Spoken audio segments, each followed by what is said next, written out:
کیونکہ ایک ایسا ایشو پچھلے کچھ دنوں میں سامنے آ رہا تھا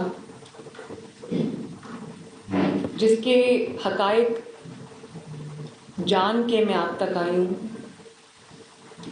اور ایک ایسی بات کو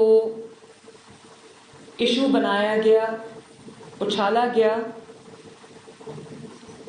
ایک جھوٹ کی داستان گھڑی گئی جس واقعے کا وجود سرے سے تھا ہی نہیں۔ پہلے تو ہم یہ کوشش کرتے رہے کہ ہم واقعے کی گہرائی تک جائیں، اس کی ڈیٹیلز تک جائیں، اس کی مائنیوٹسٹ ڈیٹیلز تک جائیں، تو اس کو کچھ دن بھی لگ گئے، لیکن میں نے فائنلی جو جتنے بھی لوگ تھے جن کے اوپر الزامات تھے، میں نے جو انویسٹیگیشن کمیٹی تھی اس کا فائنل جو اجلاس ہے وہ میں نے ابھی خود اٹینڈ کیا ہے، اور وہ میں نے چیئر کیا ہے، اور میں تمام حقائق آپ سب کے سامنے رکھنا چاہتی ہوں۔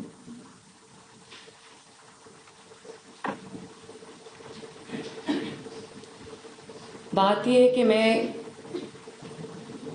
آج جس ایشو کی طرف نشاندہی کرنا چاہ رہی ہوں، جس کے لیے میں خود ٹی وی پہ آئی ہوں، میڈیا پہ آئی ہوں،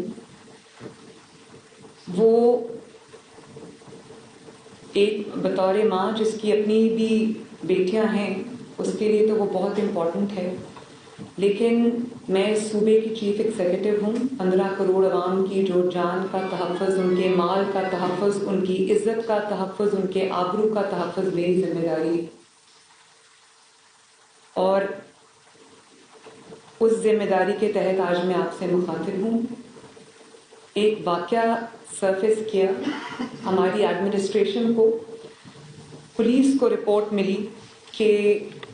پنجاب کا ایک پرائیویٹ کالج ہے جہاں پہ خدا نخواستہ کوئی ریپ کا واقعہ ہوا ہے، اور ایڈمنسٹریشن نے فوراً رسپونڈ کیا۔ ایک سیکیورٹی گارڈ پہ الزام لگا کہ انہوں نے کہ وہ اس میں ملوث ہیں، تو اس دن سے لے کے آج تک ہم اس ریپ وکٹم کی تلاش میں۔ ایک بچی کا نام لیا گیا اور اس کو کہا گیا کہ وہ وکٹم ہے۔ 10 تاریخ کو یہ واقعہ رپورٹ ہوا اور کہا گیا کہ 10 تاریخ کو یہ واقعہ ہوا۔ وہ بچی 2 تاریخ سے ہسپتال میں داخل ہے، وہ کہیں گری، اس کو بہت بری طرح چوٹ لگی اور وہ ICU میں داخل تھی، جس کو ریپ کا وکٹم بنا دیا گیا۔ میری اس کے جب والدہ سے رات کو بات ہوئی تو انہوں نے، وہ اتنی بری حالت میں تھی، صدمے کی حالت میں تھی، ان کی اپنی کوئی سرجری ہوئی تھی اور وہ بستر پہ تھی، اور انہوں نے مجھے کہا کہ میں غریب ہوں لیکن مجھے کچھ نہیں چاہیے، میری 5 بیٹیاں ہیں انکلوڈنگ یہ جو بچی تھی جس کے اوپر ایک کہا کہ یہ ریپ وکٹم ہے۔ انہوں نے کہا میری 5 بچیاں، ان کی شادیاں بھی ہوں گی۔ تو یہ جنہوں نے یہ کہانی گھڑی ہے، جو اس سازش کے کردار ہیں، ان کو ایکسپوز کرنا آپ کی ذمہ داری ہے، ان کو کیفر کردار تک پہنچانا آپ کی ذمہ داری ہے۔ اس ماں نے مجھ سے یہ ریکویسٹ کی، تو آج آپ مجھے آج یہ میڈیا پہ آپ مجھے دیکھ رہے ہیں۔ وہ واقعہ ہوا،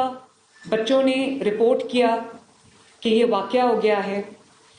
اور سوشل میڈیا پہ اس کی ایسی خبر پھیلی اور اس قسم کے الزامات لگائے گئے اور کہانیاں گھڑی گئیں جن کا سرے سے کوئی وجود ہی نہیں تھا، اور اس وقت سے ایک ایسی کوئی موومنٹ یا ایسا کوئی کیوس کریٹ کرنے کی کوشش کی گئی پنجاب میں، اسٹوڈنٹس کو پرووک کر کے، اسٹوڈنٹس کو انسائٹ کر کے، اسٹوڈنٹس کو گمراہ کر کے ایک ایسا کوئی کیمپین چلانے کی کوشش کی گئی جو بالکل جھوٹ اور لغو پر مبنی تھی۔